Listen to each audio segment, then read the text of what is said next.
Le Grand Prix d'Australie a eu lieu ce week-end. Il convient de dire que celui-ci n'a pas manqué de rebondissements. Comme souvent depuis le début de l'année, c'est surtout les décisions prises dans les bureaux de la FIA qui font débat. Alors je vais vous avouer quelque chose. Cette vidéo n'était pas prévue à la base, mais vous avez été plusieurs à m'envoyer un message sur Instagram ou à me laisser un commentaire sur YouTube pour me parler de ce qu'il s'est passé pendant cette course. Vous savez que je ne fais pas de débrief de Grand Prix normalement. D'une part pour me laisser plus de temps pour travailler sur d'autres sujets plus en détail, et d'autre part parce que mes collègues sur YouTube font déjà ça très bien. Mais aujourd'hui je vais faire une petite entorse au règlement, puisqu'il s'est passé pas mal de choses qui ont suscité de l'incompréhension de la part des spectateurs, mais aussi de la part des pilotes. Et oui, nous avons eu droit à des drapeaux rouges à profusion, 3 départs arrêtés, un dernier tour en forme de parade pour le public, des spectateurs qui rentrent sur le circuit alors que ce n'était pas autorisé, Max Verstappen qui passe tout proche d'une pénalité. Il fallait être bien accroché pour comprendre tout ce qu'il s'est passé. Aujourd'hui, petite analyse de toutes les décisions polémiques qui sont arrivées pendant ce Grand Prix. On va tenter de comprendre ensemble les décisions de la FIA et si elles sont justes ou non. En mars dernier, vous avez été 72% à regarder mes vidéos sans être abonné. Alors n'hésitez pas à appuyer sur le bouton s'abonner si ce n'est pas encore fait. Faisons d'abord un petit rappel de l'ordre de départ. Max Verstappen a décroché la pole position devant les deux Mercedes de George Russell et Lewis Hamilton. Les Mercedes que l'on n'attendait pas vraiment à ce niveau d'ailleurs, et qui ont affiché de très belles promesses ce week-end. Au départ, George Russell a pris la tête de la course magnifiquement, et Lewis Hamilton ne tardait pas à réaliser un excellent dépassement sur Max Verstappen juste derrière. Mais ce qui nous intéresse davantage, c'est ce qu'il s'est passé au tour numéro 7. Alex Albon est parti à la faute et a littéralement détruit sa monoplace. C'est dommage pour lui, parce qu'il faisait un excellent week-end, il avait vraiment moyen d'inscrire des points. En conséquence de cet accident, la safety car est logiquement déployée. Certains pilotes choisissent de rentrer au stand pour chausser les pneus durs, avec l'objectif de faire une course à un seul arrêt. C'est notamment le cas du leader de la course, George Russell, qui passe de la première à la 7ème place. Mais peu de temps après, la direction de course décide de sortir le drapeau rouge, ce qui place les pilotes qui sont arrêtés dans une situation évidemment très inconfortable. Tous les pilotes doivent obligatoirement rentrer au stand et ils bénéficient donc d'un arrêt gratuit. Alors, est-ce que ce drapeau rouge était nécessaire ? Du côté de la FIA, on justifie cette décision par tous les graviers en piste qui auraient pu être dangereux pour les pilotes. Mais tout le monde ne partage pas cet avis, surtout George Russell, qui est le plus grand perdant dans cette histoire. Je pense que le drapeau rouge n'était pas du tout nécessaire. Manifestement, pas mal de gravier s'est invité sur la piste, mais il y avait quand même une ligne de course bien dégagée. Nous avons connu bien pire par le passé. Russell est le président de l'association des pilotes, donc sa voix compte beaucoup, et j'ai l'impression que ses collègues étaient pour la plupart d'accord avec lui. En tout cas, le fait que les écuries n'avaient pas anticipé le drapeau rouge pour la plupart montre qu'il y a un vrai problème au niveau de la compréhension du règlement. Dites-moi en commentaire ce que vous en pensez, si vous trouvez que ce premier drapeau rouge était justifié, ou si vous êtes plutôt d'accord avec Russell. Je pense que le débat peut être intéressant à avoir.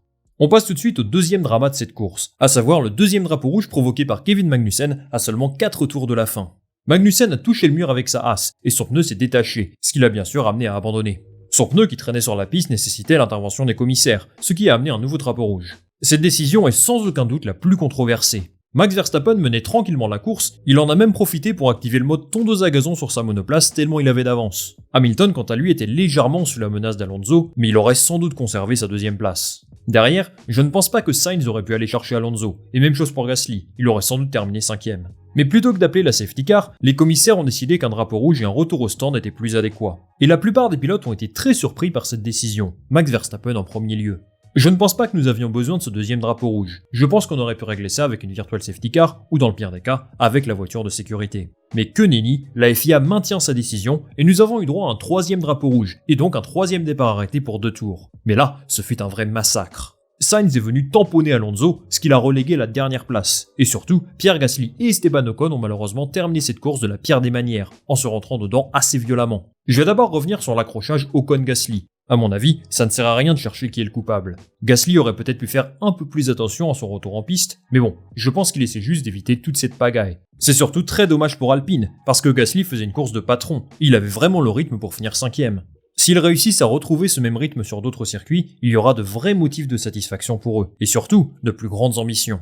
En tout cas, la FIA n'a donné aucune pénalité à Gasly, et c'est une bonne nouvelle. Je rappelle qu'il pourrait écoper d'une suspension d'une course s'il venait à perdre 2 points sur sa super licence. Il va récupérer 2 points le 22 mai, et jusque-là, il devra faire très attention.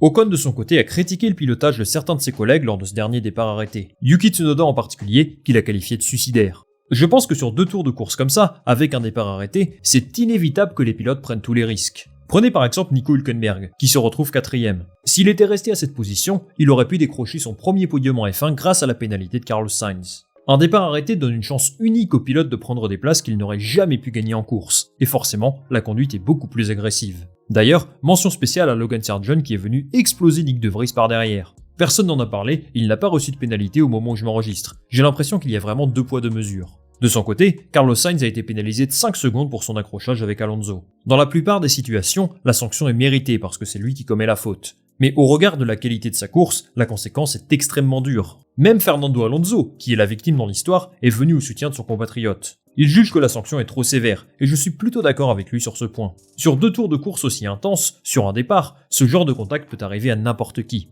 S'il restait 50 tours, évidemment que Sainz méritait cette pénalité. Mais 5 secondes à ce moment-là de la course, ça paraît quand même plutôt dur. Et la transition est toute trouvée pour parler de l'avant-dernière polémique. À la suite de tous ces accrochages, il y a bien sûr eu un nouveau drapeau rouge. Il restait alors un tour à disputer. Et la question à ce moment précis, c'était dans quel ordre allaient ressortir les pilotes. Est-ce qu'on prenait le classement avant tous les accrochages ou celui d'après ? Les commissaires ont choisi de repartir dans le même ordre qu'au moment du 3e départ arrêté, parce que toutes les monoplaces n'avaient pas parcouru un secteur dans des conditions de course réelles. En conséquence, l'ordre du podium est resté inchangé. Verstappen, Hamilton, Alonso. Pour le coup, Sainz est un petit peu le dindon de la farce. Pour faire simple, on lui dit que ce qui s'est passé juste avant ne compte pas, sauf sa pénalité. Je peux comprendre sa déception. De la déception, il doit y en avoir chez Alpine aussi bien sûr, parce que le dernier tour s'est achevé sous régime de safety car. Ce 3e départ arrêté aurait très bien pu être un départ lancé, et ça aurait été plus juste pour tout le monde. Beaucoup ont critiqué les décisions des commissaires ce dimanche, et à la suite de tout ça, une question s'impose. Le départ arrêté est sans aucun doute un formidable moyen de donner plus d'intérêt à une course. Mais est-ce la solution à appliquer dans tous les cas ? Les écuries et Liberty Media ont poussé pour avoir davantage d'actions en piste, et moins de grands prix qui se terminent sous safety car. Mais lorsqu'il n'y a plus que quelques tours de course, est-ce vraiment la solution la plus juste, et surtout la plus sûre ? La vérité, c'est que les drapeaux rouges, qui sont censés rendre la course moins dangereuse, ont fait exactement l'inverse en Australie. La prochaine course est dans un mois, et les écuries vont sans doute discuter de ce point-là avec la FIA en attendant. J'espère voir des changements à ce niveau, et ce dès le prochain Grand Prix. Parce que même si ce genre de départ chaotique donne plus de piquant à la course, ça ne doit pas être la solution pour rendre la course plus intéressante. Dernière chose dont je veux vous parler, la procédure de départ de Max Verstappen lors du dernier départ arrêté. Vous m'avez pas mal interpellé à ce sujet. Verstappen semble être mal positionné sur la grille de départ et un cran en avant par rapport aux autres pilotes. Certains observateurs estiment qu'il aurait dû être sanctionné de 5 secondes, ce qui aurait propulsé Lewis Hamilton sur la première marche du podium. Alors, pourquoi Max Verstappen n'a pas reçu de sanction lors du Grand Prix d'Australie ? En fait, l'explication est très simple. Sa position sur la grille de départ respecte le règlement. S'il se retrouve aussi haut, c'est parce qu'il a freiné un peu trop tard au moment de se positionner sur la grille. Mais ses roues n'ont pas dépassé les limites de la ligne blanche, et donc Max Verstappen n'a pas reçu de pénalité. Et c'est la bonne décision. Voilà les amis, c'est tout pour cette vidéo. J'espère que ces explications vous ont aidé à comprendre tout ce qu'il s'est passé pendant ce Grand Prix d'Australie. N'hésitez pas à me dire en commentaire si j'ai oublié quelque chose ou si vous souhaitez des éclaircissements sur un autre sujet. Je vous répondrai en commentaire et je pourrais même faire un petit format short si vous le souhaitez. Merci beaucoup d'être resté jusqu'au bout. Comme d'habitude, pensez au like et à l'abonnement et on va se retrouver très vite pour une nouvelle vidéo. Salut, à la prochaine!